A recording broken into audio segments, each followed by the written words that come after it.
আর আপনি নিজেকে এত ছোট কেন মনে করছেন? আপনিও আল্লাহর সেই বান্দা, যে বান্দা আমি, যে বান্দা আর 10 জন মানুষ। আল্লাহ পাক আপনাকেও ভালোবাসেন। আল্লাহ পাক অবশ্যই আপনাকে ভালোবাসেন। জীবনের দীর্ঘ সময় পর্যন্ত আপনি আল্লাহকে ডাকেন নাই, আল্লাহ আপনাকে ফেলে দেয় নাই। আল্লাহ আপনাকে খাওয়ান, এখনো পরান, বাঁচিয়ে রেখেছেন। আল্লাহ নিয়ামত দিয়েছেন। আল্লাহ আপনাকে ভালো না বাসলে এমনি করেন?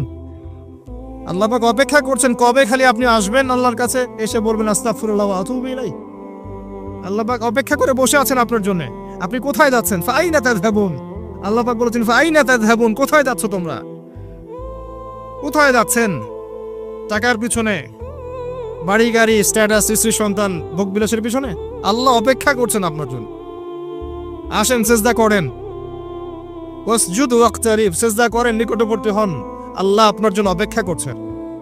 যাবেন না আল্লাহর কাছে? আল্লাহ পাক সবাইকে আল্লাহর কাছে ফিরে আসার তৌফিক দান করুন। এটাই হোক আমাদের কাছে আসার গল্প। এটাই হোক আমাদের কিসের গল্প? কাছে আসার গল্প। আমাদের জেনার গল্প দরকার নাই। ওদের কাছে জেনা হচ্ছে কাছে আসার গল্প, যার ব্যাপারে আল্লাহ বলেছেন লা তাকরাবু জিনা। ওর ধারের কাছেও যেও না, আর তারা ওইটাকে বলবে কাছে আসার গল্প। ইন্না লিল্লাহি ওয়া ইন্না ইলাইহি রাজিউন। আল্লাহ পাক আমাদের যুবক যুবতীদেরকে হেদায়েত দান করুন। পিতা মাতাদেরকে পরিবারে অনুশাসন বজায় রাখার তৌফিক দান করুন। আমাদের এই কাজগুলোর প্রতিফল কিন্তু আমাদেরকে ভোগ করতে হবে। আমাদের মেয়েদের, আমাদের ছেলেদের, তাদেরকে আমরা কিভাবে বড় করছি এটার হিসেব কিন্তু আমাদেরকে চুকিয়ে দিতেই হবে। পিতামাতাদেরকে বলবো সচেতন হয়ে যান। আল্লাহ পাক তৌফিক এনায়েত করুন, আমিন। আর যারা ওই পথে চলে গেছেন তাদের উদ্দেশ্যে একটা কথা বলবো, সেটা হচ্ছে যে এটা একটা মোহ, একটা ভ্রম। বাস্তবতা হচ্ছে যে আপনাকে প্রতিশ্রুতি দিচ্ছে সে আপনাকে অনেক ভালোবাসে, আদতে সে আপনাকে ভালোবাসে না। আদতে সে আপনার অবস্থানকে ভালোবাসে। আপনি আজ হোক আর কাল হোক এটা বুঝতে পারবেন যে সে আপনাকে ভালোবাসে না, আপনার অবস্থানকে ভালোবাসে।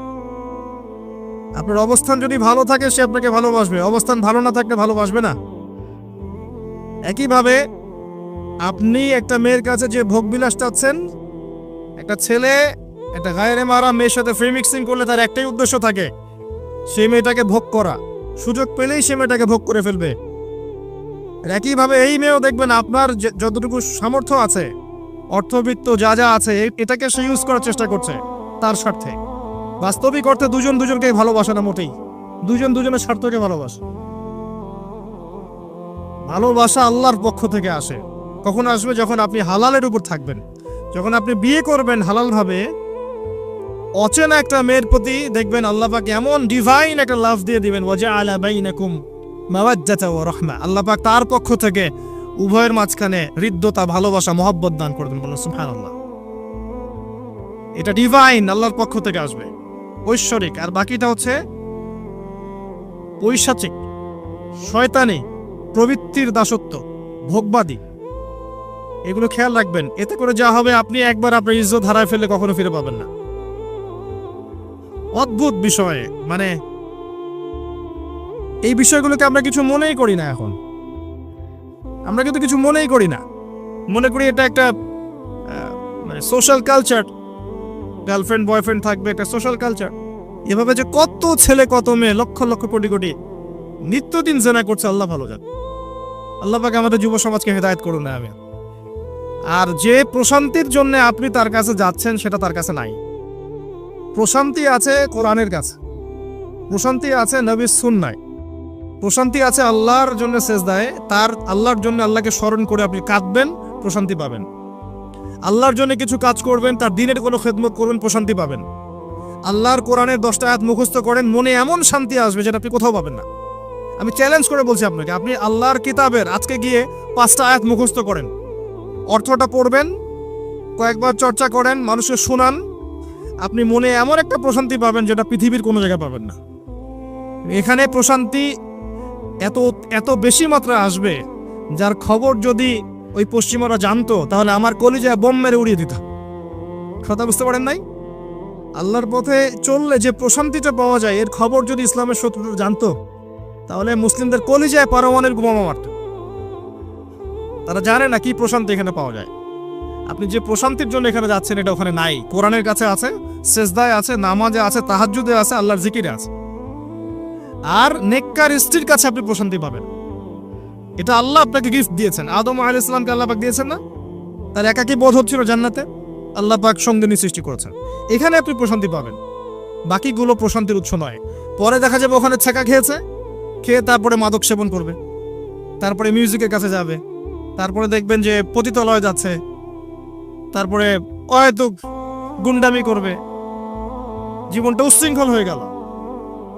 কেউ কেউ আত্মহত্যাও করবে, কারণ হচ্ছে ওই যে শুরুতে একটা মেয়ের সাথে প্রেম করে ছাকা খেয়েছে, ওখানে প্রশান্তি খুঁজেছে, শয়তান এদেরকে নিয়ে খেলেছে, একবারে দুজনের জীবন নষ্ট করে ফেলতে।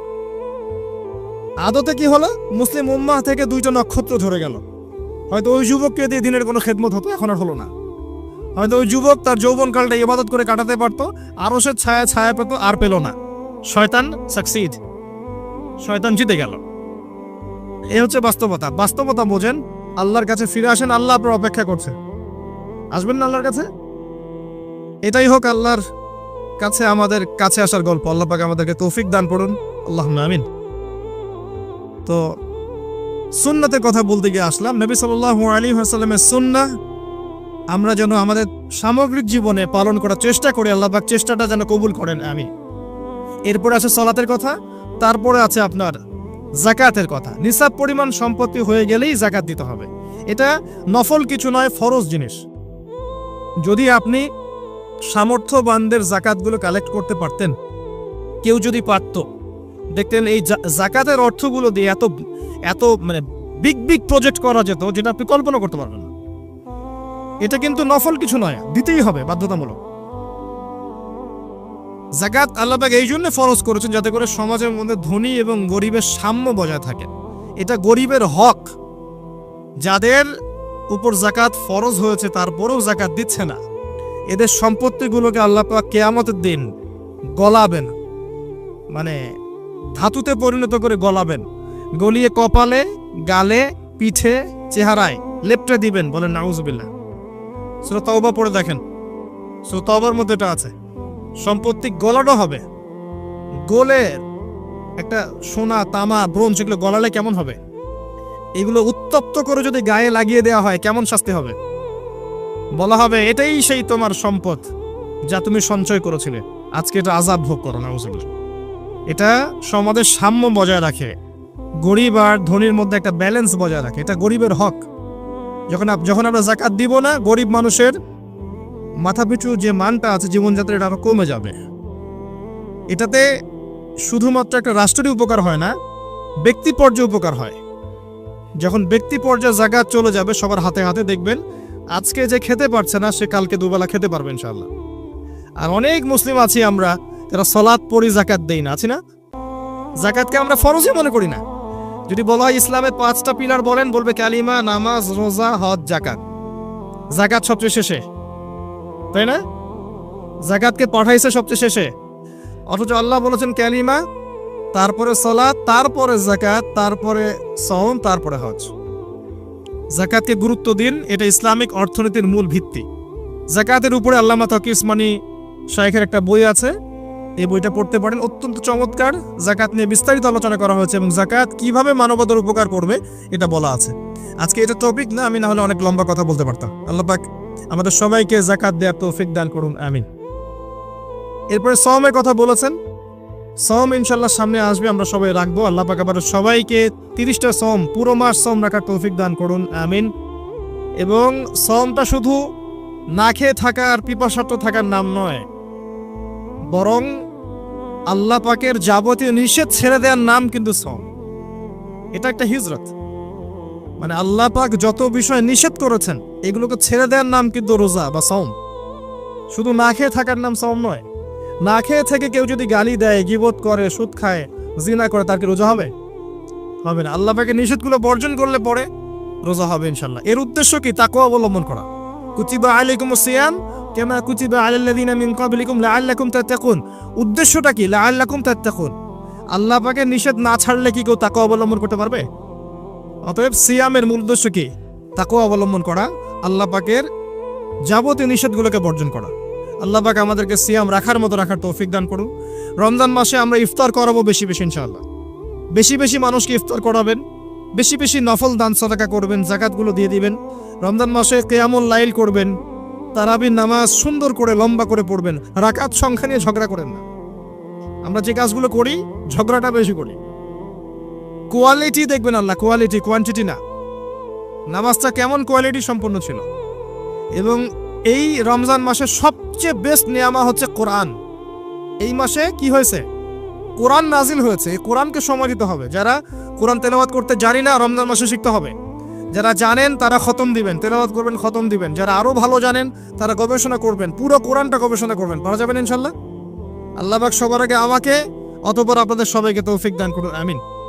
এবং দিনের জন্য তালিম পড়বেন, ইমানের আলোচনা করবেন, মসজিদে দার্স দিবেন, ইফতার করাবেন, গরিবদেরকে সাদাকা করবেন, ওষুধ দিবেন, ফিতরা আদায় করবেন। রমজান মাসটাকে একটা ইসলামের ইবাদতের সংস্কৃতি বানিয়ে ফেলবেন।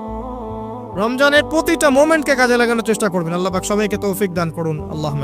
ইফতার একসাথে করবেন, বাসায় সবাই একসাথে ইফতার করবেন। একটা কমিউনিটি, একটা মানে কি বলবো, ইসলামের উৎসব যেন বিরাজ করে। পরিবারের ছোটরা দেখবে যে রমজানে আমরা সবাই একসাথে ইফতার করি। একটা বড় থাল কিনবেন বাসায়, এই বড় থালে খাওয়া কিন্তু সুন্নাত। একটা বড় থাল যেখানে পরিবারের সবাই সদস্য মিলে খাবেন। বাচ্চা কাচ্চা, ছোট ছোট বাচ্চারা দেখে দেখে বড় হবে যে আমরা রমজান মাসে বাবা মা সবার সাথে বসে খেয়েছি। এভাবে ওদেরকে হাদিয়া দিবেন। রোজা রাখলে উৎসাহিত করবেন, রোজা রাখলে গিফট দিবেন, হাদিয়া দিবেন। যে আম্মু, তোমার বয়স যদিও রোজা ফরজ হয় নাই, রাখার চেষ্টা করো। যদি রাখতে পারো তাহলে আমি তোমাকে একটা গিফট কিনে দেব। রাখতে উৎসাহিত করেন, দেখবেন ইনশাল্লাহ এই চর্চাগুলো পরবর্তীতে ওদের মধ্যে তাকওয়া নিয়ে আসবে ইনশাল্লাহ। আমাদের মনে আছে আমরা যখন ছোট, রোজা ফরজ হয় নাই, আমাদেরকে এভাবে বকশিস দেওয়া হতো। রোজা রাখলে 10 টাকা দেওয়া হবে। তখন অবশ্য 10 টাকার মান এখনকার 100 টাকার চেয়ে বেশি ছিল। আর আপনার টাকার মান দিন দিন কমবেই। কারণ ইসলামিক কারেন্সি যারা বোঝে না তারা এগুলোর সম্পর্কে বিরূপ মন্তব্য করতে পারে। বাট আমরা জানি যে একটা সভ্যতা মানুষের সম্পদ চুষে খাচ্ছে এবং ডে বাই ডে এটা হতেই থাকবে। যাই হোক, ওই টপিকে আর গেলাম না। তো আমাদেরকে পুরস্কৃত করা হতো এভাবে, উৎসাহিত বোধ করতাম। কয়টা রেখেছি? 7টা, তারপরের বছর 10টা, তারপরের বছর 15টা। এভাবে করতে করতে দেখবেন আপনার বাচ্চা রোজা রাখা শিখে যাবে। এবং সওম রাখলে শরীরের কোনো ক্ষতি নাই, উপকার ছাড়া। ক্ষতি আছে? কোনো ক্ষতি নাই, কোনো ক্ষতি নেই উপকার ছাড়া। সবচেয়ে বড় কথা হচ্ছে যারা খেতে পারে না ওদের ফিলিংসটা আপনি বুঝতে পারবেন। আপনিও বুঝতে পারবেন যে না খেয়ে থাকা এটা কেমন। আল্লাহ পাক যে খাওয়াচ্ছেন আমাকে, এটা কত বড় নিয়ামত ছিল। আল্লাহ পাক আমাদের সবাইকে রমজান মাস পর্যন্ত পৌঁছে দিক এবং রমজানের 30টা সওম পুরো মাস রমজানের যাবতীয় কাজের সাথে আদায় করার তৌফিক এনায়েত করুন, আমিন। আর সম্ভব হলে রমজান মাসে উমরা করবেন। সম্ভব হলে রমজান মাসে উমরা করতে পারেন। এটা খুব বড় একটা ইবাদত। এটাতে যে নববী রুহানি একটা স্বাদ পাবেন, এটা কিন্তু বলে বোঝাতে পারবো না আমি। আপনি করলে পরে বুঝতে পারবেন। আল্লাহ পাক তৌফিক দান করুন সবাইকে, আল্লাহুম্মা আমিন। এরপরে আছে সামর্থ্য হলে হজের কথা। আলহাজ টাইটেলের জন্য নয়। মানুষ আমাকে আলহাজ বলবে, হ্যাঁ, মানুষকে দেখানোর জন্য হজ, আমাকে হাজী সাহেব বলবে, এই জন্য হজ নয়। হজ করতে যাবেন ইব্রাহিমী চেতনা শিখতে। হজের কাজের মধ্যে ইব্রাহিম আলাইহিস সালামের একত্ববাদের চেতনা আছে। আরাফার মাঠে আপনি কিয়ামতের মাঠকে ফিল করবেন। সাই করবেন, তখন হাজরা আলাইহিস সালামের সেই কষ্ট ফিল করবেন। প্রত্যেকটা কাজের পিছনের ঘটনা কি এটা আপনাকে ফিল করতে হবে। পাথর মারবেন, নাস্তিকরা এগুলো নিয়ে মজা করে না, ঠাট্টা মস্করা করে। সন্তানকে জবাই করার যে হুকুমটা ছিল সেখানে শয়তান ধোঁকা দিচ্ছিল না। শয়তান যে প্রত্যেকটা কাজে আমাদেরকে বিভ্রান্ত করে, এই চেতনাটা ওখানে জাগ্রত হয়। প্রত্যেকটা কাজ আমাদের বাহ্যিকভাবে দেখলে হবে না, এর পিছনে ভিতরে একটা আধ্যাত্মিকতা থাকে, রুহানিয়াত থাকে। ওইটা বুঝতে পারলে ইসলাম বোঝা যাবে ইনশাআল্লাহ। তো হজের প্রতিটা কাজ আপনি দেখবেন ইব্রাহিম আলাইহিস সালামের সুন্নাহ, হাজরা আলাইহিস সালামের আত্মত্যাগ, ইসমাইল আলাইহিস সালামের ঘটনা, কিয়ামতের মাঠ, দোয়া কবুলের মাঠ, তাওয়াফ, এই প্রত্যেকটা বিষয় আপনার ক্ষুদ্রত্ব, আল্লাহর বিশালত্ব, এগুলো আপনাকে বুঝিয়ে দিবে। শুধু আলহাজ টাইটেলের জন্য নয়, বরং আল্লাহর কাছে আত্মসমর্পণ করার জন্য, প্রকৃত ইসলাম বোঝার জন্য হজ করবেন। আল্লাহ পাক তৌফিক দান করুন। দোয়া করে আল্লাহ পাক সবাইকে জীবনে অন্তত একটা বার যেন হজ করার তৌফিক দান করেন, আমিন। এটা প্রথম প্রশ্ন ছিল। দ্বিতীয় প্রশ্ন তিনি করছেন, কোন ব্যক্তি? ওই যে ধবধবা সাদা জামা পরা ব্যক্তি, মনে আছে না ভুলে গেছেন? সে কোথায় বসে আছে? হ্যাঁ, সামনে, হাঁটুর সাথে হাঁটু লাগিয়ে। হাত কোথায়? উরুর উপরে। ওস্তাদের সামনে বসার আদব এটা, ওস্তাদের সামনে বসার আদব। দ্বিতীয় প্রশ্ন করছে, এবার সেই ব্যক্তি বলছে সাদাক্ত, আপনি সত্য বলেছেন।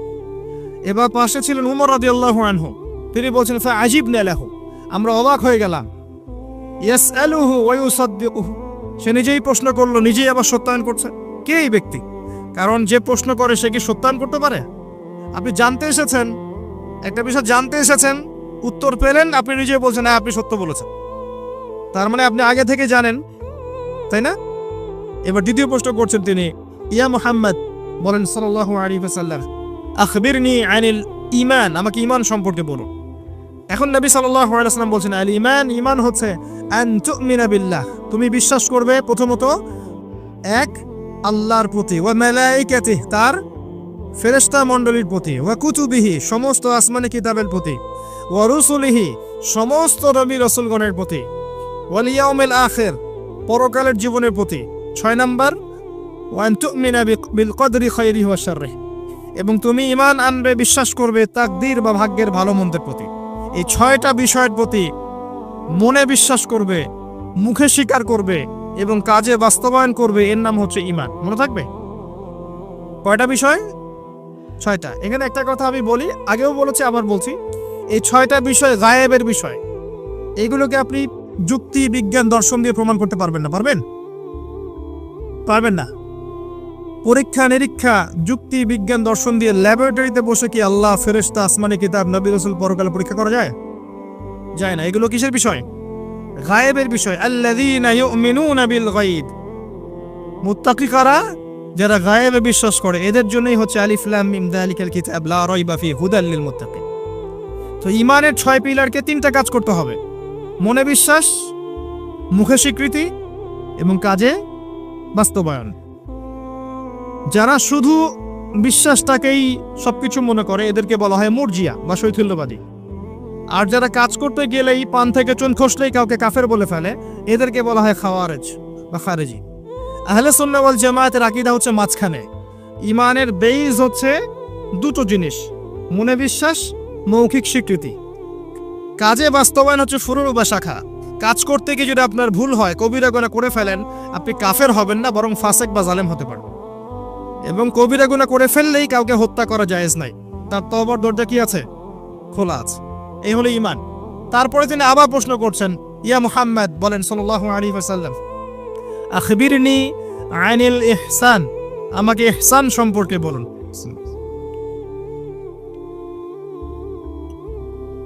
তখন নবী সাল্লাল্লাহু আলাইহি ওয়াসাল্লাম বলছেন, আল ইহসান, ইহসান হচ্ছে আন তা'বুদাল্লাহা কাআন্নাকা তারাহ, তুমি এমন ভাবে আল্লাহর ইবাদত করবে যেন তুমি আল্লাহকে দেখতে পাচ্ছো। কথা বুঝতে পারছেন? খুব ডিফিকাল্ট। কথাটা বলা সহজ, আমল করা খুব ডিফিকাল্ট। তুমি এমন ভাবে আল্লাহর ইবাদত করবে যেন তুমি আল্লাহকে দেখছো। ওয়া ইল্লাম তাকুন তারাহ ফাইন্নাহু ইয়ারাক, যদি তুমি আল্লাহকে দেখতে না পারো তাহলে জেনে রাখবে আল্লাহ তোমাকে দেখছে। এই কনসিয়াসনেসের নাম হচ্ছে ইহসান, আত্মশুদ্ধি, আল্লাহ কনসিয়াসনেস। যদি কারো মধ্যে ইহসান থাকে, সে কি পাপ করতে পারবে? সে কেউ যদি ফিল করে যে আল্লাহ আমাকে দেখছেন, প্রত্যেকটা কাজে, ইবাদতে, ব্যবসায়, মুআমালাতে, সামাজিক বিষয়ে, চাকরি বাকরি, ওয়ার্ল্ড অ্যাফেয়ার্স, প্রত্যেকটা বিষয়ে যদি কেউ মনে করে আল্লাহ আমাকে দেখছেন, তাহলে কি কারো পক্ষে পাপ করা সম্ভব? এই চেতনাটা আল্লাহ পাক জাগ্রত করতে বলেছেন। আল্লাহ পাক আমাদের সবাইকে আমলে, আকীদায়, মুআমালাতে ইহসান দান করুন, আল্লাহুম্মা আমিন। আর এই ইহসানের সাথে একটা শব্দ সম্পর্কিত, এর নাম হচ্ছে তাকওয়া। একটা আপনাদের এখানে সি বিচ আছে না? একটা সি বিচের মধ্যে কিছু কাচের টুকরা ফেলে দেওয়া হয়েছে। ছোট্ট একটা জায়গায় সৈকতে কাচের কিছু টুকরা ফেলে দেওয়া হয়েছে। আপনাকে বলা হলো যে এর উপর দিয়ে হাঁটেন। এখন আপনি কিভাবে হাঁটবেন? নর্মালি হাঁটবেন না পাগুলো ফেলে ফেলে খুব কেয়ারফুলি হাঁটবেন? এই হাঁটাটা হচ্ছে তাকওয়া। এই হাঁটাটার এক্সাম্পল হচ্ছে তাকওয়া। মানে এই কাচের টুকরাগুলো হচ্ছে গোনা, শয়তানের ট্র্যাপ, ফাসাকি, জুলুম, অন্যায়, অত্যাচার, পাপ। এখান থেকে বেঁচে বেঁচে আপনাকে পা ফেলতে হবে, এর নাম তাকওয়া। কখন ফেলা সম্ভব হবে? যখন আমি ফিল করব আল্লাহ আমাকে দেখছেন। এই কনসিয়াসনেস না থাকলে এটা হবে না। টেবিলের তল দিয়ে আপনি ঘুষ দিচ্ছেন, যে নিচ্ছে সে যদি ওই সময় চিন্তা করে আল্লাহ আমাকে দেখছেন, নিতে পারবে? ব্যবসা করছেন, মাপে ওজন কেউ দেখছে না, কাস্টমার দেখে নাই, আপনি দেখছেন, বুঝতে পারছেন। আপনি যদি ওই সময় চিন্তা করেন যে আল্লাহ আমাকে দেখছেন, এ দেখে নাই, আপনি কি কম দিতে পারবেন? পারবেন না। বোনের সম্পত্তি আপনি সিস্টেম করে নিতে পারেন, বোন শিক্ষিত না, বোঝে না, আপনি চিন্তা করছেন আল্লাহ তো আমাকে দেখছেন, পারবেন নিতে? প্রতিটা কাজ যদি এতটুকু মানুষ ফিল করে যে আল্লাহ আমাকে দেখছেন, আপনি পারবেন না করতে। এরপরেও যদি পাপ হয়ে যায়, দেন তওবা করে ফিরে আসতে হবে। আল্লাহ পাক সবাইকে তাকওয়া অবলম্বন করে তৌফিক এনায়েত করুন। এটা 3 নম্বর প্রশ্ন ছিল। 4 নম্বর ছিল, ইয়া মুহাম্মদ সাল্লাল্লাহু আলাইহি ওয়াসাল্লাম আখবিরনি আনিস সাআহ, আমাকে কিয়ামত সম্পর্কে বলুন, কিয়ামত সম্পর্কে বলুন। নবী সাল্লাল্লাহু আলাইহি ওয়াসাল্লাম বলেন, মাল মাসউলু আনহা বিআ'লামা মিনাস সাইল, এই বিষয়ে প্রশ্নকারী এবং উত্তরদাতা উভয়ের জ্ঞানী সমান। প্রশ্নকারীর চেয়ে উত্তরদাতা বেশি জানে না। মানে এই বিষয়ের চূড়ান্ত জ্ঞান আল্লাহ ছাড়া কারো জানা নাই। কবে, কোন সালে, কোন ডেটে, কি বারে কিয়ামত হবে কেউ বলতে পারবে? কেউ পারবে না। প্রশ্ন করলেন এই ব্যক্তি, এবং 4টা মৌলিক প্রশ্নের একটা তিনি করলেন, কিয়ামত কবে হবে। 4টা মৌলিক প্রশ্নের একটা হচ্ছে কিয়ামত কবে হবে। তাহলে কিয়ামত সম্পর্কে সচেতনতা, এটা আসলে নিছক কোনো জ্ঞান নয়, তাই না? কিয়ামত সম্পর্কে সচেতনতা এটা কিন্তু অহেতুক কোনো জ্ঞান চর্চা নয়, বরং 4টা মৌলিক প্রশ্নের একটা করা হয়েছে, কিয়ামত কবে হবে। যদি আপনি সবগুলোকে ভাগ করেন, 25% হচ্ছে এই প্রশ্নটা। কথা বুঝতে পারছেন? এটা 25%।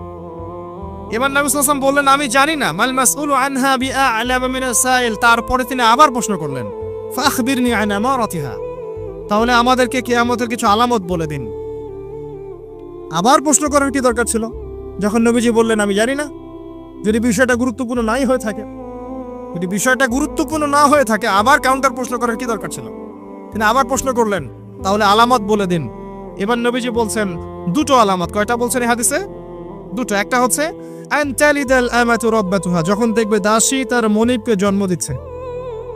মানে একবার ব্যাখ্যা করেছি, সমাজের ন্যায় অন্যায়, হক বাতিল, সত্য মিথ্যার মানদণ্ডটা উল্টে যাবে, হালাল হারামের মানদণ্ড উল্টে যাবে। মানুষ হালালকে হারাম করবে, হারামকে হালাল করবে, ন্যায়কে অন্যায় বানাবে, অন্যায়কে ন্যায় বানাবে, সত্যকে মিথ্যা বানাবে, মিথ্যাকে সত্য বানাবে, মানদণ্ড উল্টে যাবে এবং এগুলো পরোয়া করবে না মানুষ। আরেকটা ব্যাখ্যা হচ্ছে সত্যিকার অর্থেই দাসী মনিবকে জন্ম দিতে পারে। এটা জনজান্ত এক্সাম্পল এখনকার সিঙ্গাপুর। ফ্যামিলিস্ট রেভলিউশনের কারণে এবং সুদের কারণে এমন একটা অবস্থা মুখোমুখি হয়েছে বিশ্ব, যে অনেক ক্ষেত্রে মেয়েরা সন্তান জন্ম দেওয়ার সময় পাচ্ছে না, ফুরসত নাই, এবং সন্তান জন্ম দেওয়াটাকে তারা এখন পিছিয়ে পড়া বলছে অনেক কান্ট্রিতেই। শেষে কি হয়, দরিদ্র কান্ট্রি থেকে মেয়েদেরকে হায়ার করা হয়, দরিদ্র কান্ট্রি থেকে মেয়েদেরকে হায়ার করা হয় এবং তাদের গর্ভটাকে ভাড়া নেওয়া হয়। এই গর্ভের মধ্যে স্পার্ম ইনজেক্ট করা হয়, জাইগোট গঠন করে বাচ্চা কনসেপ্ট করে। কথা কি বুঝতে পারছেন? গর্ভ ভাড়া নিয়েছে, নিয়ে তার শুক্রাণু সেখানে পুশ করেছে। 9 মাস এখানে বাচ্চাটা বড় হবে। এই 9 মাস এই দরিদ্র মেয়েটাকে অনেক খাওয়ানো হবে, পরানো হবে, সুন্দর সুন্দর কাপড় দেওয়া হবে, ভালো মন্দ খাওয়ানো হবে, কারণ ওই সন্তানটার ভালোর জন্য। এবার যখন বাচ্চাটা প্রসব হয়ে যাবে, বাচ্চাটা সে রিলিজ, সে খালাস, ও ডলার নিয়ে চলে যাবে। সন্তান জন্ম দেওয়ার বিনিময়ে $10,000, $20,000, $50,000, এই যে গর্ভ ভাড়া নেওয়া হয়েছে। এই যে বাচ্চাটা হলো, এই বাচ্চাটাকে আর মালিকের, দাসী তার মনিবকে জন্ম দিল। হাদিস বাস্তব। এই ব্যাখ্যাটা আজকে থেকে 1400 বছর আগে করা সম্ভব ছিল না। কথা বুঝতে পারছেন না? এই ব্যাখ্যাটা এখনকার বিশ্বে আপনি করতে পারবেন। এই জন্য কোরআন সুন্নাহকে নিয়ে খালি লিটারালি পড়লে হবে না, যুগের সাথে মেলাতে তো হবে। যুগের সাথে যদি আমি না মেলাই, তাহলে কোরআন সুন্নাহকে দিয়ে যুগ জিজ্ঞাসার জবাব বের করতে পারবো না। এই ব্যাখ্যাটা আপনি আজকে থেকে 100 বছর আগেও করতে পারতেন না, কিন্তু এখন পারবেন। সত্যিকার অর্থেই দাসী তার মনিবকে জন্ম দিচ্ছে এখন এই বিশ্বে। নবীজি তা বলেছিলেন আনতালিতাল আমাতু রাব্বাতুহা, যখন দাসী তার মনিবকে জন্ম দিবে। আরেকটা বলেছিলেন ওয়া আনতারাল হুফাতাল উরাতাল আলাতা রিয়া আশ-শাই ইয়াতাতাওয়ালুনা ফিল বুনিয়ান, যখন তুমি দেখবে সমাজের, মাইন্ড করবেন না, যখন তুমি দেখবে সমাজের সবচেয়ে দরিদ্র শ্রেণীর, রাখাল শ্রেণীর, নগ্ন পদের, খালি পায়ের, নগ্ন গায়ের, মানে গায়ে জামা নাই, পায়ে স্যান্ডেল নাই, এমন শ্রেণীর মানুষেরা উঁচু উঁচু বিল্ডিং নির্মাণের প্রতিযোগিতা করবে, ফান্তাজির সাআ, কিয়ামতের অপেক্ষা করতে থাকো। বিগত 200 বছরে বিশ্ব দেখে নাই এত হাইলি টলেস্ট বিল্ডিং এর প্রতিযোগিতা। অমুকের 100 তলা তো অমুকের 200, অমুকের 200 তো অমুকের 300। এটা সমাজ থেকে শুরু করে রাষ্ট্র, বিশ্ব সব জায়গায় এই দৃশ্য দেখা যাচ্ছে। সমাজে দেখেন কিছু মানুষ ছিল যাদের টাকা পয়সা ছিল না, আজকে দেখবেন বিল্ডিং তুলছে 10 তলা, 20 তলা, 50 তলা। অনেক রাষ্ট্র ছিল, ওই যে বেদুইন রাষ্ট্র ছিল, মধ্যপ্রাচ্যের দিকে তাকাবেন, আগে জামা পরার টাকা ছিল না, ব্ল্যাক গোল্ড পেয়েছে, তেল উঠাইছে আর খাইছে, উঠাইছে আর খাইছে না, উঠাইছে আর আমেরিকাকে দিছে, তেল তুলছে আর আমেরিকাকে দিছে, দিয়ে ডলার নিছে, নিয়ে উঁচু উঁচু বিল্ডিং, তোমার 100 আমার 110, এবং এটা গর্বের বিষয় ওদের কাছে এখন। এই দৃশ্যের কথা নবী সাল্লাল্লাহু আলাইহি ওয়াসাল্লাম বলেছেন যে যখন তুমি দেখবে সমাজের সবচেয়ে দরিদ্র মানুষেরা উঁচু উঁচু বিল্ডিং নির্মাণের প্রতিযোগিতা করবে, একটা কমন প্রশ্ন করি এখন, যে ব্যক্তির টাকা নাই সে কেমন করে বিল্ডিং তুলবে? এই উত্তরটা দেওয়ার জন্য আপনার পিএইচডি করার কোনো দরকার নাই, উত্তর খুব সহজ। একজন ব্যক্তির টাকা নাই, সে কিভাবে 20 তলা বিল্ডিং করতে পারে? উত্তর দেন, কিভাবে বলেন? শুধু অবৈধভাবেই নয়, অবৈধভাবে তো একটা অপশন আছেই। কিভাবে? এক্স্যাক্টলি, সুদের মাধ্যমে। সুদ ছাড়া অন্য কোনো অপশন নাই। এবং আমি এখন যে ফ্ল্যাটে ভাড়া আছি, মনে করেন যেই ফ্ল্যাটে ভাড়া আছে সেই ফ্ল্যাটের ভাড়ার টাকা আমি যে দিচ্ছি, এই যে ফ্ল্যাট মালিকরা যে ভাড়াটিয়াদের কাছ থেকে প্রতি মাসে ভাড়া তুলে এই ভাড়ার টাকা থেকে লোন শোধ করছেন ব্যাংকের, এখন আমি সুদ খাচ্ছি না? আমি নিজেও সুদের সাথে সম্পৃক্ত হয়ে গেলাম। তাহলে আমার টাকা দিয়ে সে সুদের ঋণ পরিশোধ করছে। এটা সেই যুগ, যে যুগে একটা মানুষও সুদ থেকে বাঁচতে পারবে না, ইল্লা মাশাআল্লাহ।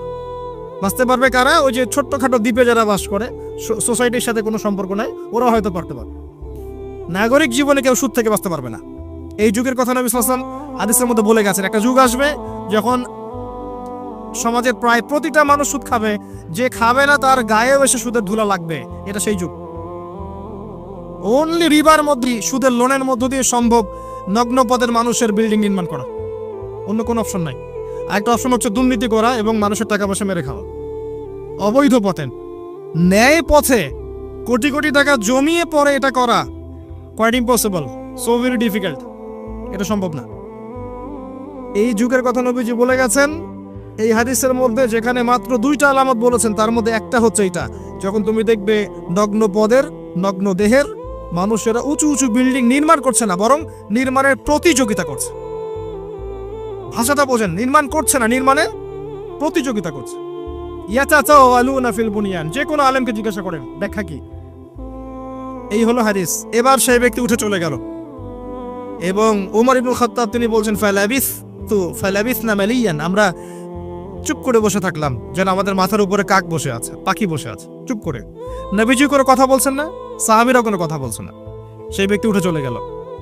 এবার আল্লাহর রাসূল সাল্লাল্লাহু আলাইহি ওয়াসাল্লাম নিজেই বলছেন, ইয়া ওমর, হে ওমর রাদিয়াল্লাহু আনহু, আতাদরি মানি সাইল, তুমি কি জানো এই ব্যক্তি কে ছিল যে সে প্রশ্ন করলো 4টা 5টা? তিনি বললেন, আল্লাহু ওয়া রাসূলুহু আ'লাম, আল্লাহ এবং তার রাসূল ভালো জানেন, আমরা জানি না। নবী সাল্লাল্লাহু আলাইহি ওয়াসাল্লাম বলেন, ইন্নাহু জিবরিল, সেই ব্যক্তি ছিল জিবরাইল আলাইহিস সালাম, আতাকুম ইউআল্লিমুকুম দীনাকুম, তো তিনি এসেছিলেন তোমাদেরকে তোমাদের দ্বীন ইসলাম শেখাতে।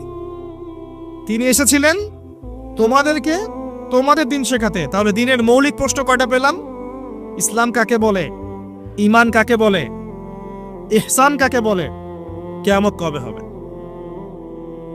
এই একটা হাদিস যথেষ্ট আমাদের হেদায়েতের জন্য। কি কারণে আপনি সেখানে যাচ্ছেন? হতাশা অথবা সঙ্গদোষ, অথবা পারিবারিক চাপ, অথবা যে গার্লফ্রেন্ড ছেড়ে চলে গেছে, এই তো বিষয়গুলো। কি কারণে মানুষ মাদকের কাছে যায়, কেন যায়, কারণটা কি? আমরা যখন ফিলোসফি পড়তাম তখন একটা তত্ত্ব পড়ানো হয়েছে আমাদেরকে। তত্ত্বটার নাম হচ্ছে কার্যকারণ তত্ত্ব। মানে প্রত্যেকটা কাজের পিছনে একটা কারণ থাকে, ঠিক আছে? এই যে মুসলিমরা নামাজ পড়ে কেন? আল্লাহর জন্য। মুসলিমরা যাকাত দিবে কেন? আল্লাহকে সন্তুষ্ট করার জন্য। মুসলিমরা প্রতিটা কাজ কেন করে? পরকালের স্বার্থে। পরকালের স্বার্থ নাই, আমি নাই। যে কাজে পরকালের স্বার্থ নাই সে কাজে মুসলিমরা নাই। তাই প্রতিটা কাজের পিছনে একটা কারণ থাকে। দেখবেন কেন সে সুদ খাচ্ছে? তার পরিবারের স্বার্থে। কেন সে ঘুষ নিল? তার ছেলে মেয়ের উন্নয়নের জন্য। কেন সে দুর্নীতি করছে? বিকজ সম্পত্তি অর্জন করে সে তার ভবিষ্যৎ প্রজন্মকে সিকিউর করতে চায়।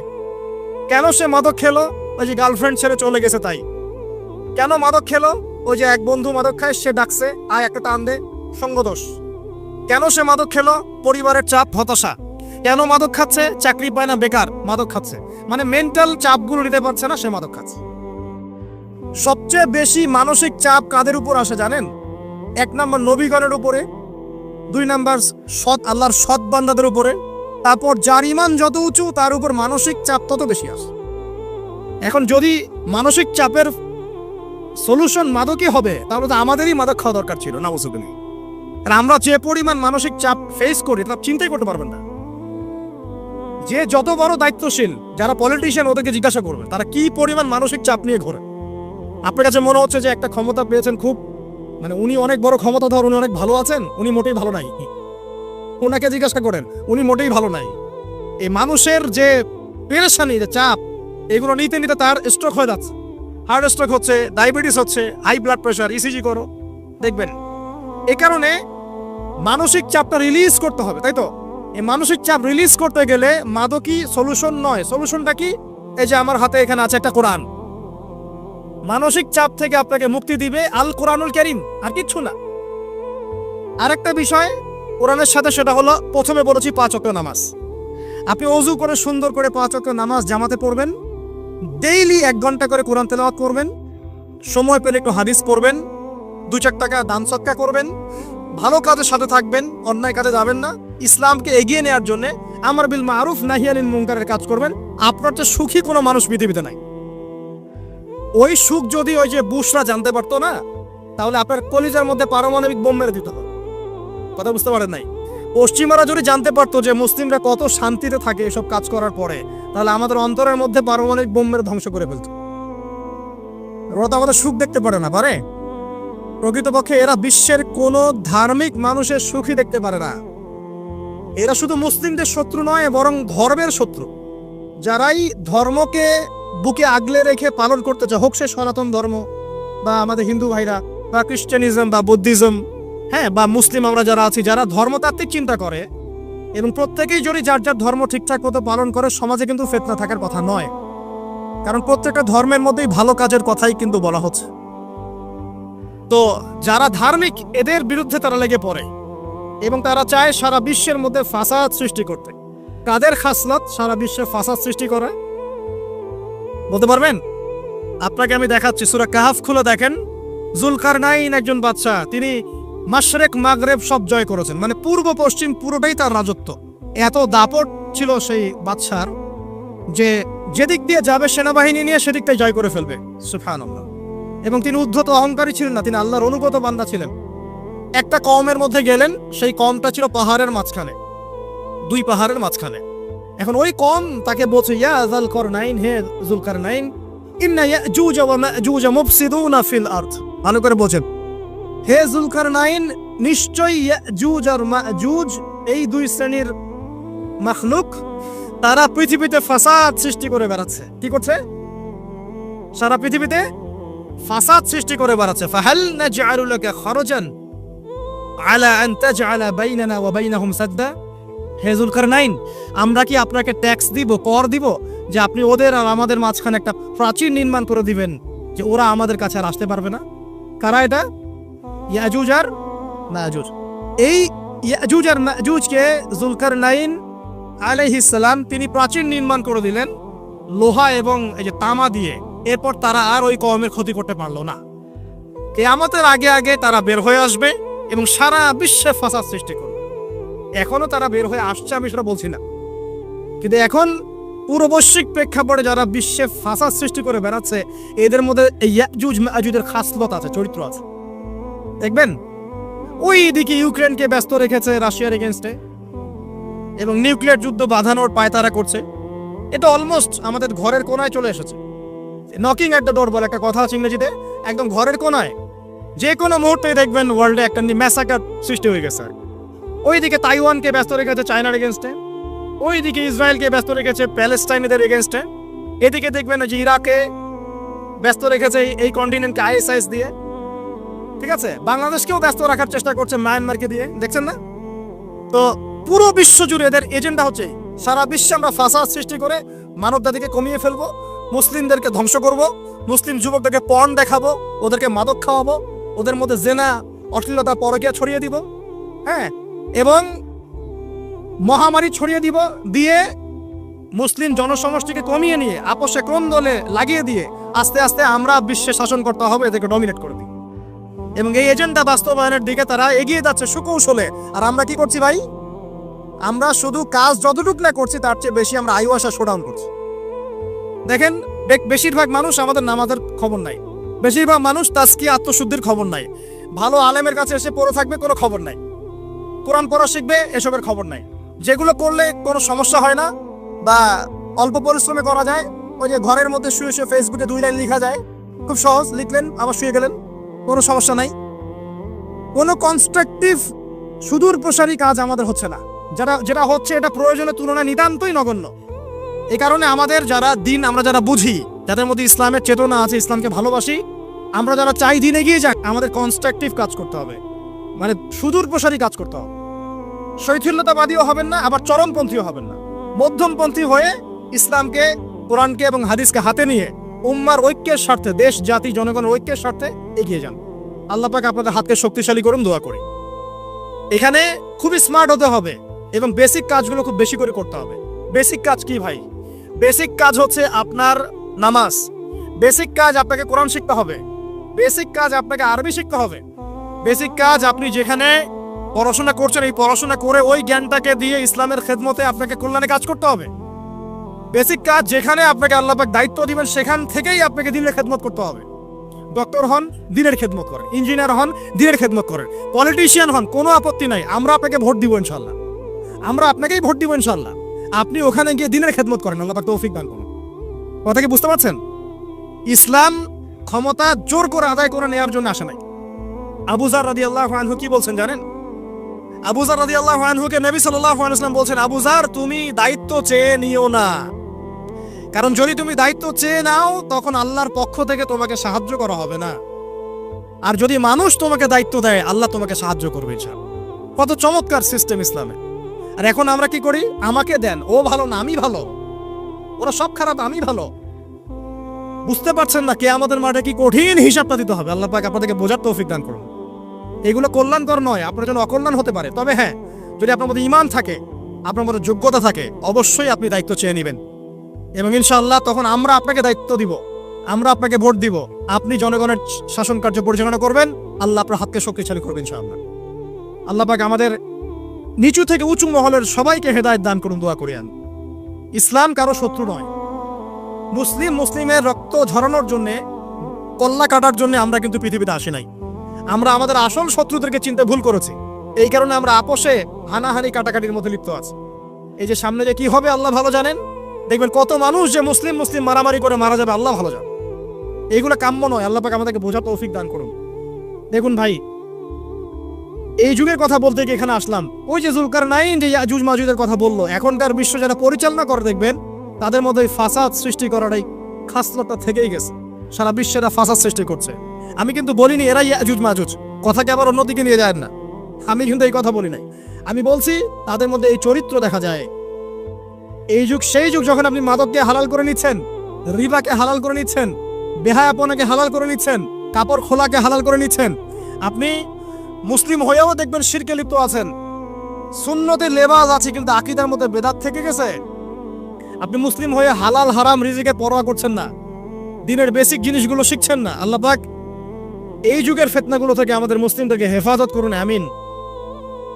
কিভাবে সাফল্য অর্জন করবেন আমি একটা পয়েন্ট আজকে উল্লেখ করে এই পয়েন্ট থেকে আলোচনা গুটিয়ে নিব ইনশাআল্লাহ। আমি জাস্ট একটা পয়েন্ট বলছি আপনাকে, সব কথা একদিনে বলা সম্ভব না। আল্লাহ রাব্বুল আলামিন বলেন কদ আফলাহা মান যাক্কাহা, সে ব্যক্তি সফল হয়ে গেছে যে ব্যক্তি তার আত্মাকে পরিশুদ্ধ করতে পেরেছে। ওয়া কদ খাবা মান দাসাহা, যে ব্যক্তি আত্মাকে পরিশুদ্ধ করতে পারে নাই সে ব্যক্তি ধ্বংস হয়ে গেছে। কিভাবে পরিশুদ্ধ করবেন? 3টা হাদিস আপনাকে আগে শোনাই।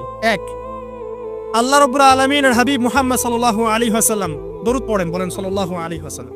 তিনি বলছেন যে আল্লাহর এমন কিছু বান্দা আছে যারা জান্নাতে প্রবেশ করবে যাদের অন্তরটা হবে পাখির মতো নরম। কার মতো? পাখির মতো।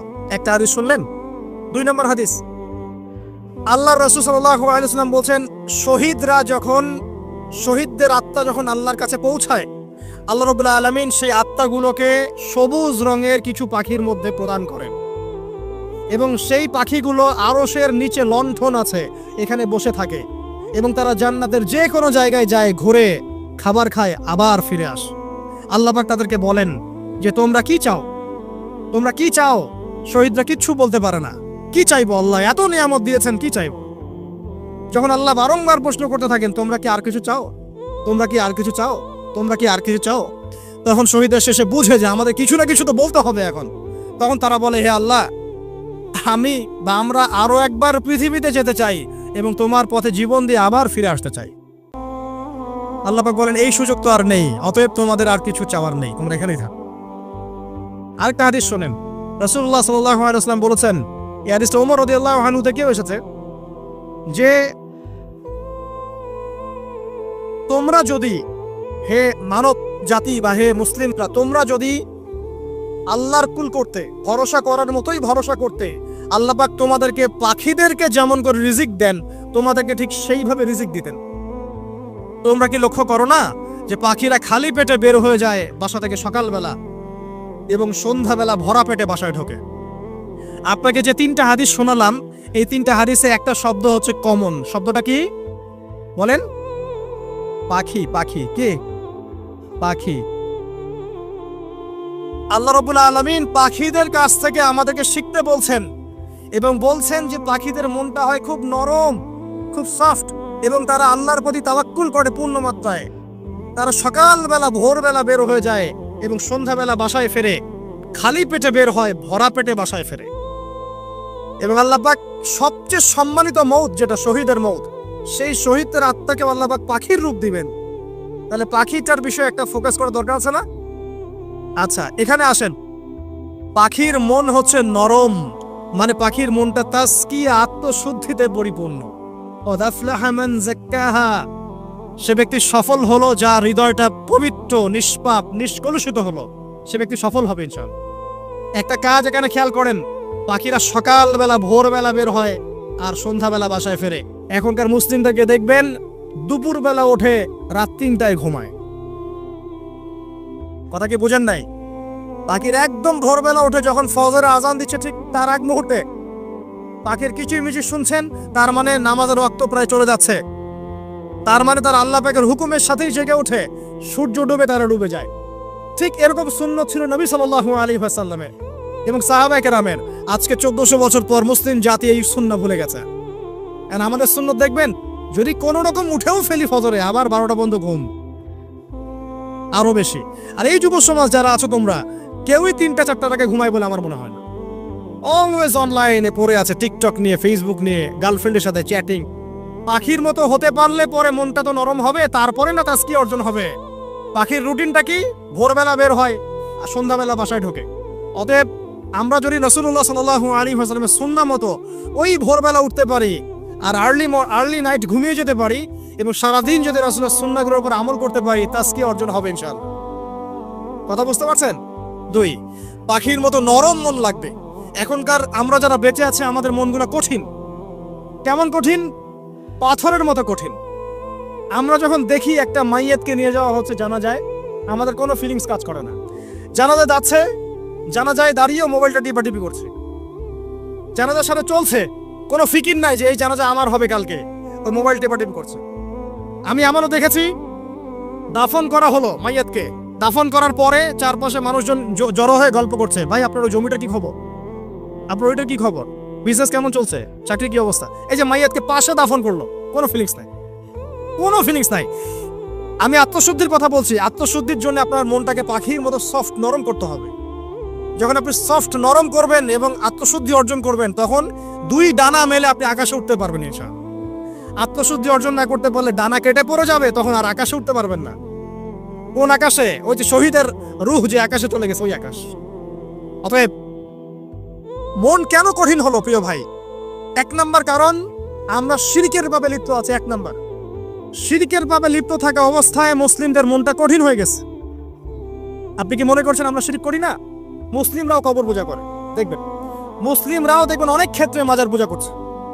আমি বলিনি যে অলিয়া উলিয়ার মাজার জিয়ারত করা যাবে না, আমি কথা বলছি না, কিন্তু আপনি মৃত মানুষের কাছে আপনার ভালো মন্দ চাইতে পারেন না। কথা বুঝতে পারেন না? আমরা অবশ্যই অলিয়া উলিয়াদের কবর জিয়ারত করব। এটা আপনাকে মৃত্যুর কথা স্মরণ করাবে। তাদের একটা রোগ আছে যেটাকে আমরা প্রভাব বলি, এটা আপনার মধ্যে আসবে। আমরা অবশ্যই জিয়ারত করব। জিয়ারত করতে বলেছেন নবী সাল্লাল্লাহু আলাইহি ওয়াসাল্লাম, কারণ এটা আপনাকে পরকালের কথা কি করবে? স্মরণ করাবে। উমরা করতে যান, আল্লাহ পাক সবাইকে তৌফিক দান করুন উমরা হজ করার এবং বড় হজ করার, আমি দোয়া করি।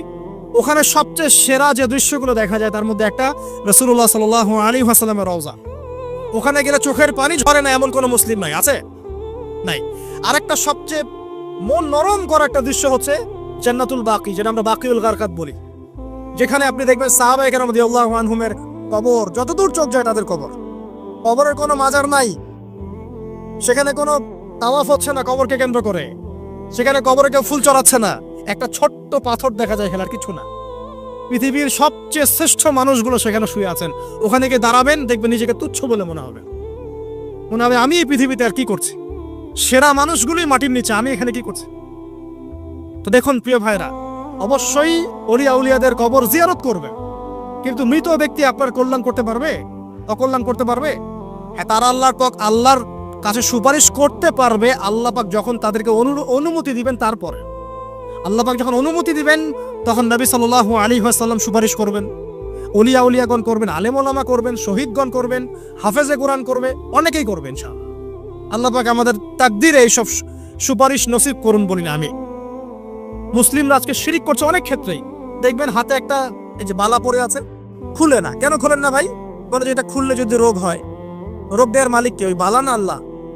এই যে আপনার বিশ্বাস জন্মায় নিয়েছে, এই যে বিশ্বাসটা জন্মিয়েছে আপনার হাতের উপরে, এই বালার উপরে, এটাই শিরক, এটাই শিরক। যদি আপনি বিশ্বাস করেন যে এটা হাতে থাকলে আপনি সুস্থ থাকবেন, হাত থেকে খুলে পড়ে গেলে আপনি আর বাঁচবেন না, এই যে কল্যাণ অকল্যাণের মালিক আপনি কাকে করলেন? ওই বালাকে করেছেন, আল্লাহকে করেন নাই। এখানে শিরক হয়ে গেছে, খুবই সূক্ষ্ম শিরক। আপনি নামাজ পড়ছেন মনে করেন, এখন কিছু মানুষ আসলো, এখন দেখছেন যে হুজুর তো আমার নামাজ দেখছে, নামাজটা খুব সুন্দর করে পড়ার চেষ্টা করলেন, লম্বা নামাজ, সেজদায় গিয়ে আর উঠছেন না, খুব সুন্দর নামাজ পড়ছেন। এই যে মানুষকে দেখানোর জন্য নামাজটা পড়ছেন, এটা শিরক। এটা কি? এটাও শিরক। এই যে গণক বসে আছে রাস্তার পাশে, দেখবেন টিয়া পাখি নিয়ে, তারপরে যে কাগজ নিয়ে, আসেন ভাই ভাগ্য পরীক্ষা করে দেই। আরে ভাই, তুমি যদি মানুষের ভাগ্যই পরীক্ষা করতে পারবে, তা তুমি রাস্তার পাশে কেন? তোমার ভাগ্য কেউ পরীক্ষা করেনি কখনো? এতটুকু কমন সেন্স আমাদের নাই? ও যদি আমার ভালো মন্দ করতে পারে, ভবিষ্যৎ বলতে পারে, তাহলে ও রাস্তার পাশে বসে আছে কিছু? ওর তো প্রাইম মিনিস্টার হওয়ার কথা, এখন ওর তো ইলেকশন করার কথা। তো দেখেন, এই যে ওখানে গিয়ে আমরা কি করি? ভাই আমার হাতটা দেখে দেন, ভাই আমার অতীত বলে দেন, ভবিষ্যৎ বলে দেন। এবং এগুলো দিন দিন বাড়ছে, কিন্তু রাশিফল, কবিরাজি, গণকি, এগুলো দিন দিন বাড়ছে। এবং আমি লক্ষ্য করছি দিন দিন আরেকটা জিনিসও বাড়ছে, সেটা হলো জাদুবিদ্যার চর্চা করা। এবং গ্রামে গঞ্জে কুফুরি বাড়ছে না? কুফুরি করা, তাবিজ করা, বিচ্ছেদ করা, স্বামী স্ত্রীর বিচ্ছেদ করা, মেয়েকে বশ করা, সন্তানকে বশ করা বাড়ছে না? সবই শিরক, এগুলো সবই কুফুরি। এগুলো মুসলিমরা করছে না? মুসলিমরা এসব শিরকে লিপ্ত আছে বলেই তো অন্তর কঠিন হয়ে গেছে। ফাকাসাত কুলুবুহুম, তাদের অন্তর কঠিন হয়ে গেছে। তো একটা হাদিস বলে এখানে খালি, নবী সাল্লাল্লাহু আলাইহি ওয়াসাল্লাম বলছেন, যদি কেউ কোনো গণকের কাছে যায়, গিয়ে বলে দেখেন তো আমার হাতটা একটু, ও কিন্তু বিশ্বাস করে না যে এ ভবিষ্যৎ বলতে পারে, খালি এমনি বলেছে একটু দেখেন তো, বলার সাথে সাথেই 40 দিনের নামাজ কবুল হবে। আর যদি তার বলা কথায় বিশ্বাস করে যে হ্যাঁ তোমার ভবিষ্যৎ খুব ভালো, তুমি চাকরি পাবা, এটা করবা সেটা করবা, এবং সে বিশ্বাস করলো হ্যাঁ এটাই হবে, তখন নবী সাল্লাল্লাহু আলাইহি ওয়াসাল্লাম বলছেন সে যেন আল্লাহর পক্ষ থেকে যা নাজিল হয়েছে, মানে যে কোরআনুল কারীম, এই কোরআনকে যেন সে অস্বীকার করলো, মানে কুফরি করলো। এগুলো আমরা করছি না ভাই? অনেক কিছু করছে। আমরা স্তম্ভের পূজা করছি, অনেক মুসলিম আগুনের পূজা করছে। আগুন জ্বালিয়েছেন, মাথা নত করছেন কেন? আগুনের সামনে আপনি মাথা নত করবেন কেন? আপনি একটা স্তম্ভের সামনে, গাছের কাছে, সব গাছের সামনে দাঁড়িয়ে মাথা নত করে ধ্যান করবেন কেন? আপনি মেডিটেশন করছেন কি জন্য? আপনাকে নামাজ দেওয়া হয় নাই? 5 ওয়াক্ত নামাজ দেওয়া হয় নাই? নামাজের চেয়ে বড় মেডিটেশন কিছু আছে নাকি? আপনি ধ্যান করছেন কি জন্য?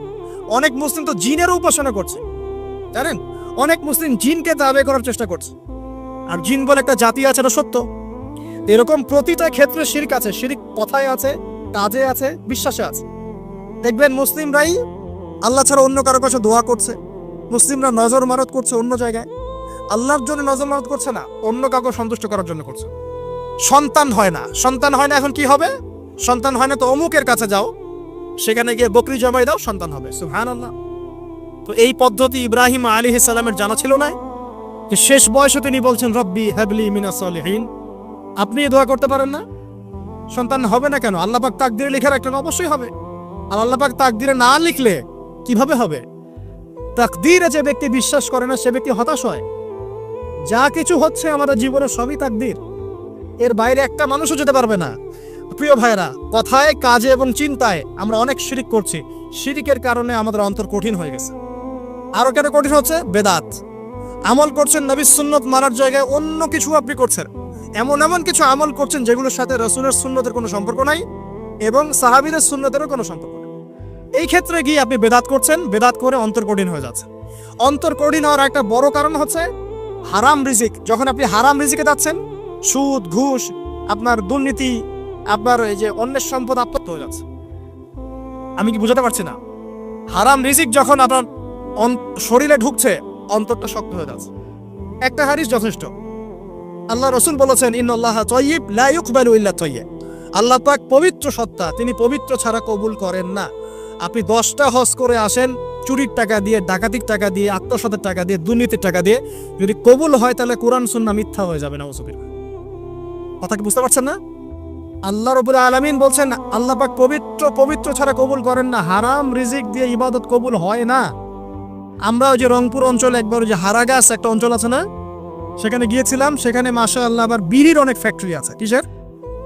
বিড়ি তো হালাল নাকি? তামাক তো হালাল নাকি? তো সেখানে বিড়ি ফ্যাক্টরির অনেক মালিক আছে এবং তারা মসজিদ কমিটির অনেক দায়িত্বপ্রাপ্ত আর কি। মুসলিমদের গায়রত্ব এখন নাই, মুসলিমরা এদেরকে আবার মসজিদ কমিটির সদস্যও বানিয়েছে।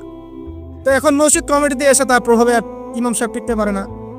দুইজন বলে নামাজের পর হাত তুলে দোয়া করতে হবে, দুইজন বলে করা যাবে না। ঠিক আছে? এই নিয়ে ক্যাচাল। এই ক্যাচাল হতে হতে দেখা গেল এক পর্যায়ে মারামারি পর্যন্ত হয়েছে। মসজিদ ভাগতো হয়েছে, মারামারিও হয়েছে। তো সেখানে আমাকে দাওয়াত করেছিল যে ওয়াজ করার জন্য। তো দোয়া করার কথা বলছে। তাই আমি বললাম, দোয়া করে লাভ কি? দোয়া করলেই বা কি, না করলেই বা কি? রিজিকটাই তো হারাম। আপনি তো তামাকের টাকা খাচ্ছেন, তামাক। আপনি মাদকের টাকা খাচ্ছেন, এটা কি হালাল না হারাম? তো হারাম টাকা দিয়ে হাত তুলে দোয়া করলেই কি, না করলেই কি? দোয়া তো উঠছে না উপরে। আগে হারাম রিজিক ছাড়েন, তারপর দোয়া করুন। তো রিজিক হারাম হওয়ার কারণে আমাদের কি হচ্ছে? অন্তরটা কি হচ্ছে ভাই? কঠিন হচ্ছে। ওই পাখির মতো আর মুক্ত আকাশ উঠতে পারবে না। তারপরে সামনে যান, আরো কেন কঠিন হয়? বস্তুবাদিতা, দুনিয়া। সারাদিন দুনিয়ার ফিকির, দুনিয়ার চিন্তা। খাবো কি, করবো কি, ব্যাংক ব্যালেন্স, টাকা পয়সা, স্ট্যাটাস, সারাটা দিন দুনিয়ার দুনিয়া। ঘুম থেকে ওঠা থেকে নিয়ে শুরু করে ঘুমানো পর্যন্ত খালি দুনিয়া। যারা দুনিয়ার নেশায় মত্ত হয়ে আছে, এদের অন্তরটা কঠিন হয়ে যায়। এই অন্তরটা পাখির মতো হতে পারবে না। ঠিক আছে কথা? যারা দুনিয়ার নেশায় মত্ত হয়ে আছেন, এই অন্তরটা কঠিন হয়ে যাবে, পাখির মতো হতে পারবে না। তারপর কি? আরো সামনে যান, দিনই জ্ঞান চর্চা না করা অন্তর কঠিন হওয়ার কারণ। আর কি কারণ? পাপ করা, পাপ। যত বেশি আপনি পাপ করবেন, যত বেশি পর্ন দেখবেন, যত বেশি মাদক খাবেন, যত বেশি জুয়া খেলবেন, যত বেশি অহেতুক সময় নষ্ট করবেন, যত বেশি আপনি অন্যের ক্ষতি করবেন, ঠিক আছে, নিরপরাধ মানুষের উপর নির্যাতন করবেন, যত বেশি আপনি পাপ করবেন, পাপ। এই পাপ করতে করতে করতে মানুষের অন্তর কঠিন হয়ে যায়। ইবনুল কাইয়্যিম রাহিমাহুল্লাহ বলেছেন যে পাপ করতে থাকলে মানুষের অন্তর কঠিন হয়ে যেতে থাকে এবং ইস্তেগফার আর জিকির করলে গিয়ে মানুষের অন্তর আবার নরম হতে থাকে। পাপের উপর পাপ করতে থাকলে মানুষের অন্তর কঠিন হতে থাকে। এ বিষয়ে রাসূলুল্লাহ সাল্লাল্লাহু আলাইহি ওয়াসাল্লাম বলেছেন, যখন মানুষ একটা পাপ করে, কলবের মধ্যে একটা কালো দাগ পড়ে যায়। যখন আরো একটা পাপ করে আরেকটা কালো দাগ পড়ে যায়। এভাবে যখন পাপ করতেই থাকে তখন পুরো কলবটাই কালিমা পূর্ণ হয়ে যায়। এই অবস্থায় যদি সে তওবা করে আল্লাহ পাক মাফ করে দিবেন। যদি এই অবস্থায় তার মৃত্যু হয়ে যায়, তার আত্মাটা থেকে দুর্গন্ধ বের হতে থাকে, যে আত্মাটা কবজ করতে পর্যন্ত মালাকুল মউত মানে ঘৃণা পোষণ করে। কথা কি বুঝতে পারছেন? যখন অন্তর পাপ করতে করতে কলুষিত হয়ে যাবে, ওয়াকাদ খাবা মান দাসাহা, যখন পাপ করতে করতে অন্তর কলুষিত হয়ে যাবে, তখন আপনার এই মালাকুল মউত পর্যন্ত ওই আত্মাটাকে বের করার সময় ঘৃণা করবে, দুর্গন্ধযুক্ত। আল্লাহ পাক আমাদেরকে পাপ থেকে বাঁচিয়ে রাখুন। আমি এরকম কিছু কাজ আছে, বস্তুবাদিতা, শিরক, বেদাত, হারাম রিজিক, সারাদিন দুনিয়ার ফিকির নিয়ে থাকা, ঠিক আছে, অন্যের ক্ষতি করা, পাপ কন্টিনিউয়াসলি করতে থাকা এবং দিন ছেড়ে দেওয়া, দিনের এলেন ছেড়ে দেওয়া, আল্লাহ পাকের আনুগত্য ছেড়ে দেওয়া, এই কাজগুলো করতে থাকলে মানুষের অন্তর কি হয়? কঠিন হয়ে যায়। এখন সলিউশন কি বলেন? 5 মিনিটে আমি সলিউশন বলছি। কেমন করে আপনি এটাকে নরম করবেন আর পরিশুদ্ধতা অর্জন করবেন এবং ওই পাখির মতো মুক্ত আকাশে উড়বেন, কিভাবে বলবো? 1 নাম্বার, অবশ্যই শিরক ত্যাগ করতে হবে। কি করতে হবে? শিরক ত্যাগ করতে হবে। আল্লাহ পাকের তাওহীদের উপর থাকতে হবে। আল্লাহ পাক তৌফিক দান করুন। লং কিছু বলার সময় নেই আমার হাতে, একটা বই বলছি, কিতাবুত তাওহীদ। কি নাম? কিতাবুত তাওহীদ। এই বইটা অনেক ভার্সন বাজারে বের হয়েছে, কিনে দেখবেন শিরক কত প্রকার কি কি, তাওহীদ কাকে বলে কত প্রকার কি কি। যেটা বুঝবেন না, মাদ্রাসা চলে যাবেন, আলেম ওলামার কাছে গিয়ে জিজ্ঞাসা করুন, হুজুর এটা বুঝি নাই। ঠিক আছে? 1 নাম্বার, শিরক ত্যাগ করতে হবে। 2 নাম্বার, আপনাকে তাওহীদে থাকতে হবে। দেখ, অন্তর নরম করার কথা বলছি। 2 নাম্বার, সুন্নতের উপর আমল করতে হবে। ওই যে পাখির কথা বললাম, যে সকালবেলা বের হয় আর সন্ধ্যাবেলা কি করে? বাসায় ফেরে। খালি পেটে বের হয়, ভরা পেটে বাসায় ফেরে। তার মানে আমাদেরকেও সকাল সন্ধ্যাটা কাটাতে হবে নবী সাল্লাল্লাহু আলাইহি ওয়াসাল্লামের সুন্নত অনুযায়ী। যখন তিনি ঘুমাতেন তখন ঘুমাবেন, যখন উঠতেন তখন উঠবেন, বাকি কাজ যেমন করে করতেন তেমন করে করবে, তখন অন্তর ইনশাআল্লাহ নরম হয়ে যাবে। ঠিক আছে ভাই? 2। 3 নাম্বার, 5 ওয়াক্ত নামাজ জামাতে। নামাজ আপনাকে যে কোনো পাপ থেকে বাঁচাবে ইনশাআল্লাহ। ভাই জেনা করছেন, নামাজ পড়েন। পর্নোগ্রাফি দেখেছেন, তাও তওবা করে নামাজ পড়েন। আপনি হারাম অ্যাফেয়ার্সে আছেন, হতাশ হয়েন না, নামাজ পড়েন। গোনা ছাড়তে পারছেন না, নামাজ পড়েন। সুদ খাচ্ছেন, নামাজ পড়েন। আপনি পতিতালয়ে গিয়েছেন, নামাজ পড়েন। বেপরদা চলছেন, তাও নামাজ পড়েন। আপনি অন্যের হক নষ্ট করেছেন, তাও নামাজ পড়েন। যে পাপই করেছেন, নামাজটা পড়েন। নামাজ আপনাকে সমস্ত পাপ থেকে বাঁচিয়ে রাখবে ইনশাআল্লাহ। ইনশাআল্লাহ আস্তে আস্তে ইনশাআল্লাহ দেখবেন সব পাপ থেকে আপনি দূরে চলে আসছেন ইনশাআল্লাহ তাআলা। 3 নম্বর নামাজ। 4 নম্বর, বেশি থেকে বেশি, শোনেন, বেশি থেকে বেশি পরকালের ফিকির করবেন। খালি পরকালের চিন্তা করবেন যে আমাকে মৃত্যুবরণ করতে হবে, কবরে যেতে হবে, পুলসিরাত পার হতে হবে, আল্লাহর সামনে দাঁড়াতে হবে। যত বেশি আপনি আল্লাহর ফিকির করবেন, পরকালের ফিকির করবেন, আপনার মনটা নরম হয়ে যাবে ইনশাআল্লাহ, মনটা শক্ত হবে না। 5 নাম্বার, মানুষের সাথে খুব বেশি মেলামেশা করবেন।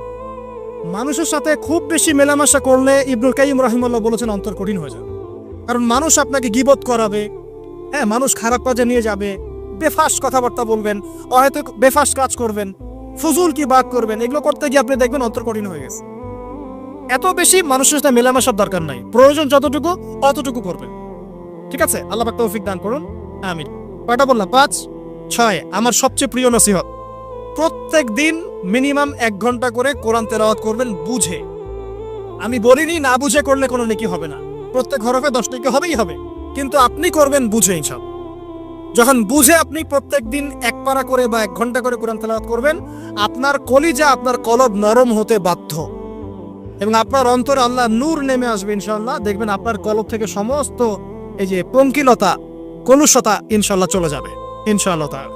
2টো জিনিস অন্তরকে পবিত্র করে ফেলে, এক হচ্ছে কোরআন তেলাওয়াত, আর এক হচ্ছে বেশি থেকে বেশি আল্লাহর জিকির এবং ইস্তেগফার। তো কোরআন তেলাওয়াত বাড়িয়ে দেন। আল্লাহ পাক সবাইকে কোরআন তেলাওয়াত করার তৌফিক দান করুন, আমিন।